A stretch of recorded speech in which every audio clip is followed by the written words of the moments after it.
guys, so today I'm going to do a little review on a little known title from the past, or maybe much known, Moto Racer 2.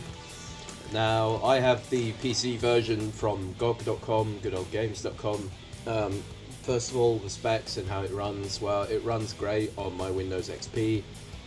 I believe it will run on modern PCs as well, but it's cool that it runs on my old Windows XP because I often use that to play old games. Yeah, this game is basically an arcade style racer. There is a simulation mode, but the simulation mode is kind of like a slightly less frenetic version of the arcade, where you have to be a bit more careful at times or you crash more. Basically, one of the key things when you first play it is the steering is very sharp. You will probably take a little bit of a while to get adjusting to it.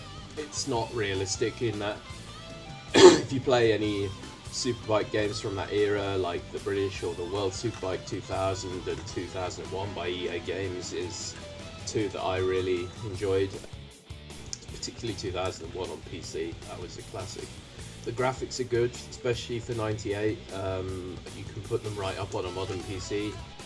So they're nothing special now, but they look nice. They're not like too blocky or ugly. And it runs very smoothly, you know, 60 FPS, no problem. Definitely a retro game. It's not like a modern one, but it's still very good. Now, as I said, the gameplay, you don't brake really for the corners so much. You might feather the brake once in a while, but generally it's to do with reactions. You have to be, this isn't a game that you can play if you come home late or something and you're really tired. It's not going to work. You have to have good reactions. Your reactions have to be in check, and it's just something that you can progressively get better at with practice. Learning the courses is pretty important if you want to win on the hard mode. So generally the game is split into two different disciplines, both quite similar in that they're both motorbikes.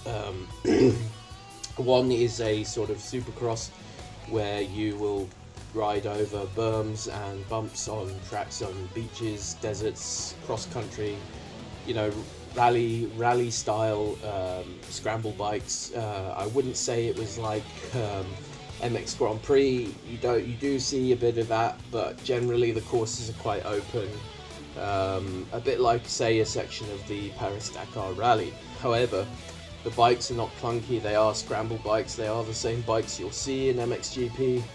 Of course, they're all Yamaha. All the riders are Yamaha, and that one is definitely a bit more fun and thrilling. There is a little trick modifier button you can press as you go over, do some spectacular stunts, check them back on the replay. Pretty neat. And the gameplay there is very frenetic as well. As I said, the arcade style handling means you can you often rely on reactions and just lacing, threading the needle through the corner. It's not a particularly easy game, and I think that's a good thing. You can change the difficulty, but generally speaking, you have to concentrate to do well on it. Yeah, in the championship modes, there's an extensive championship mode, but really you have to focus. You might have to practice. You might have to do it over again. It's arcade, but it's not easy. Once you get into the top 10, opponents will come back at you. You might overtake them, but they're all generally, if you're playing on your difficulty level, the top 10 riders are quick, and once you've caught them, if you do well enough to catch them, staying with them and staying ahead of them can sometimes be tricky. This is good because you don't want the game to be too easy or too hard, so I think they have the balance right there fairly well. If you do just want it easier, play on easy mode. Easy mode should be manageable for most people. Then there's the road bike version, which for me it's a little bit arcadey, which is more noticeable with that. You know, it's not realistic to be able to go into corners without braking, just rely on, you know, your perception of where the track is and hitting the apex. In both of these, you do get the lines wrong a lot. You're going to come off. It requires, as I said, a lot of concentration. I do like these modes, and the road bike one, but I really would personally, I prefer a more simulation style, like a Superbike 2001 for instance, or perhaps some of the more modern Superbike games on PS3. I'd say MotoGP, but I'm not that fond of the physics on some of the MotoGP games. But generally speaking, yeah, they're definitely quite realistic. Realism isn't really a thing here. It's arcade. It's an arcadey style.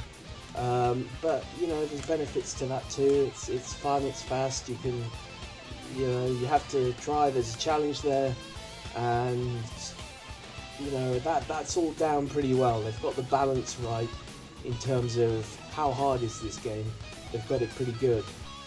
Even though this game was released in '98, there's still a lot of basic enjoyment there. The formula that they used to make it a success on consoles, where they have as I said, the skill level's pretty well dialed in, so that it's always a challenge. And when you have a challenge, obviously you want to try and succeed. So it's all those ingredients are still there. They don't go away with age. The graphics these days, although at the time they're pretty much ahead of their time, you know. Now obviously they're nothing special, but they do the job. And even on replay mode now with a modern PC, you can get some pretty nice shots, as you'll see right here. So overall, you know, I still think it's a fun game. You can get it dirt cheap.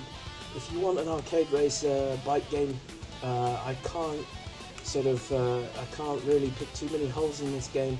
It even has a pretty good mode where you can make your own courses, and if you dig online on Filefront and so on, you'll find that there are mods. There's mods of more serious sims. I haven't played those, and they are extra, but you might even find that you can get a more realistic version through mods, or even just mod it yourself, you know, if you have the time.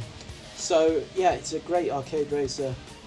Did very well on consoles, was ahead of its time, you know, brought the arcade style racing on bikes to your home, and it's still a fun game. It's good to dip into if you just want to have a quick sort of uncomplicated bit of fun on a break or something between work, whatever.